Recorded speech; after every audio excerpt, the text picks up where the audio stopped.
पहलगाम हमले के बाद लोक गायिका नेहा सिंह राठौड़ ने एक ऐसा वीडियो बनाया जिस पर बवाल हो गया है। दरअसल नेहा सिंह का वो वीडियो कथित तौर पर पाकिस्तान के एक social media handle PTI promotion ने पोस्ट करते हुए भारत पर ही निशाना साध दिया। सबसे पहले आपको नेहा राठौर के उस वीडियो के हिस्से को सुनाते हैं जिसकी चर्चा पाकिस्तान के सोशल मीडिया पर हो रही है। एक फोन कॉल से दूसरे देशों की वॉर रुकवाने वाले पॉपा अपने देश में आतंकवादी हमला नहीं रुकवा पाए और अंधभक्त मुझसे कह रहे हैं कि ऐसी बातों पर राजनीति और सवाल मत करो। तो किस बात पर सवाल करूं? शिक्षा पर, जिसे मुद्दा ही नहीं समझा जाता, या स्वास्थ्य पर, जिस पर सवाल करना अब आउट ऑफ फैशन हो गया है? बोलो किस पर सवाल करूं? बेरोजगारी पर, जिसके जवाब में तुम्हारे अब्बा हुजूर पकौड़ा तलने की सलाह देते हैं? अरे जब देश की राजनीति ही राष्ट्रवाद और हिंदू मुसलमान के मुद्दे पर चल रही है, उसके बाद भी आतंकी हमलों में देशवासी मारे जा रहे हैं, तो सवाल किस मुद्दे पर करूं? 56 इंच की छाती पर देश के सारे मुद्दों को समेट देने वाले मोदी जी की सरकार में आतंकवादी हमले होंगे और नागरिकों की हत्या होगी, तो सवाल क्या मोहम्मद अली जिन्ना और नेहरू जी से पूछा जाएगा? नागरिकों की मौत और आतंकवादी हमलों पर सवाल क्यों नहीं पूछा जाना चाहिए भाई? इन सवालों से इतना डर क्यों रहे हैं आप?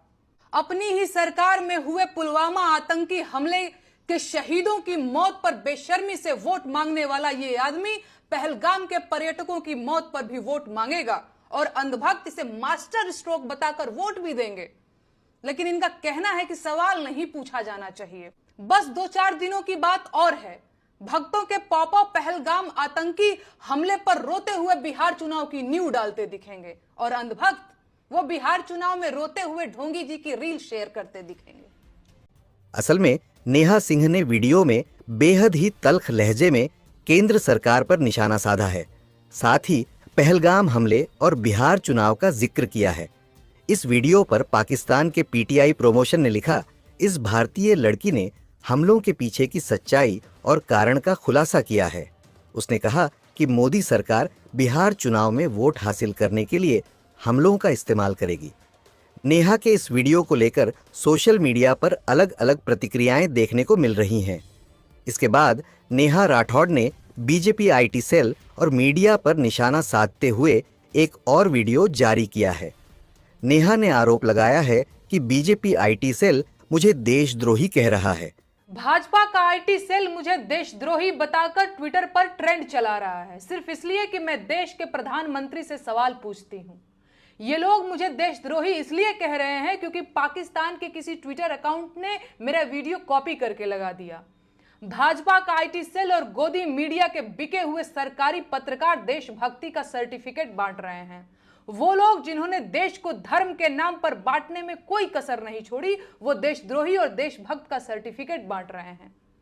मैंने आज तक कभी नहीं बताया, कहना जरूरी नहीं समझा, लेकिन आज जब बात मेरी देशभक्ति पर आ गई है तो जान लीजिए, मेरे परिवार और खानदान के कुल मिलाकर 14 लोग भारतीय सेना और अर्धसैनिक बलों में अपनी जान दांव पर लगा चुके हैं। मेरा अपना सगा भाई अभी भी छत्तीसगढ़ के जंगलों में नक्सलियों से लड़ रहा है। मेरे अपने सगे चारों मामा आर्मी में अधिकारी रहे हैं, जिनमें से 2 लोग कारगिल की जंग लड़ चुके हैं। चाहे थल सेना हो या वायु सेना, मेरे भाई आज भी देश की सेनाओं में हैं और ये 2-2 रुपए के ट्रोल आईटी सेल वाले मुझे देशद्रोही कह रहे हैं। इनकी हिम्मत कैसे हुई? है औकात तो जाकर उससे सवाल पूछो जिसने देश को 10 साल में आतंकवाद से मुक्त कराने की बात कही थी। कहां गई उनकी 56 इंच की छाती? मुझे देशद्रोही कहेंगे ये बिके हुए लोग। कितने नेताओं के अपने बच्चे फौज में हैं? बताओ गिन के। पूरी भाजपा के नेताओं के जितने बच्चे फौज में होंगे, उससे ज्यादा तो मेरे अपने रिश्तेदार और परिवार के लोग सेना में जान दांव पर लगा चुके हैं। अरे आज मैं कहूंगी कि देश का मेन स्ट्रीम मीडिया देश का गद्दार है, क्योंकि उसने कभी सरकार से सवाल नहीं पूछा और सरकार को मनमानी करने दी। वो पूछें या ना पूछें, मैं बार बार पूछूंगी कि पहलगाम में 2000 सैलानियों के लिए सुरक्षा की व्यवस्था क्यों नहीं थी? कौन जिम्मेदार है इसका? आतंकी हमले के बाद बिहार में रैली करना इतना जरूरी था?